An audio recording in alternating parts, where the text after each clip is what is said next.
നമ്മുടെ നാട്ടിലെ മങ്കമാർ നെൽപ്പാടങ്ങളിൽ നിന്ന് പടിയിറങ്ങിയതോടെ ബംഗാൾ സ്വദേശികളായ യുവാക്കളാണ് ഞാറുനടൽ, മരുന്നടി തുടങ്ങിയ ജോലികൾ ചെയ്തു വരുന്നത്.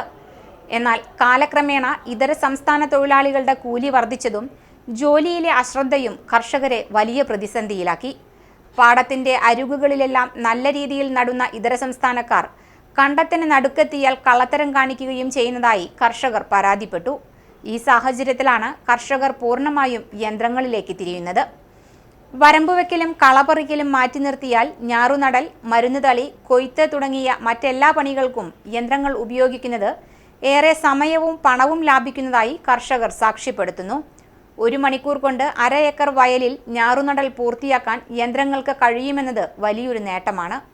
ഏക്കറിന് 5000 രൂപ മുതൽ 6000 രൂപ വരെ മാത്രമേ യന്ത്രം ഉപയോഗിക്കുന്നതിന് ചിലവ് വരൂ എന്നതും കർഷകരെ യന്ത്രവൽക്കരണത്തിലേക്ക് ആകർഷിക്കുന്ന പ്രധാന ഘടകമാണ്. പാടശേഖര സമിതികളും ഇപ്പോൾ യന്ത്രവൽക്കരണത്തെ പ്രോത്സാഹിപ്പിക്കുകയാണ്. യന്ത്രങ്ങൾ ഉപയോഗിക്കുന്നതിന്റെ ഫലമായി കുറഞ്ഞ സമയത്തിനുള്ളിൽ മുഴുവൻ പാടശേഖരത്തിലും നടീൽ പൂർത്തിയാക്കുന്നതിനാൽ ഡ്രോൺ ഉപയോഗിച്ചുള്ള മരുന്നുതളി, കൊയ്ത്ത് തുടങ്ങിയ പ്രവർത്തനങ്ങൾ ഒരേ സമയവും കൂടുതൽ കാര്യക്ഷമവുമായി നടത്താനും സാധിക്കുന്നു. നെല്ലിന്റെ മൊത്ത കച്ചവടത്തിനും ഇതേറെ സഹായകരമാണ്. പാടശേഖരങ്ങളിൽ ഉമാ നെൽവിത്ത് ഉപയോഗിച്ച് തയ്യാറാക്കിയ ഞാറുനടൽ ഇപ്പോൾ പുരോഗമിക്കുകയാണ്.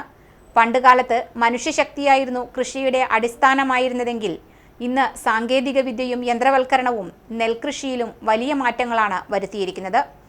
യന്ത്രങ്ങൾ കൃഷിയെ കൂടുതൽ കാര്യക്ഷമവും ലാഭകരവുമാക്കുന്നുണ്ടെങ്കിലും ഇത് സൃഷ്ടിക്കുന്ന തൊഴിൽ നഷ്ടം ഒരു പ്രധാന വെല്ലുവിളിയാണ്. ACV news, Thrissur.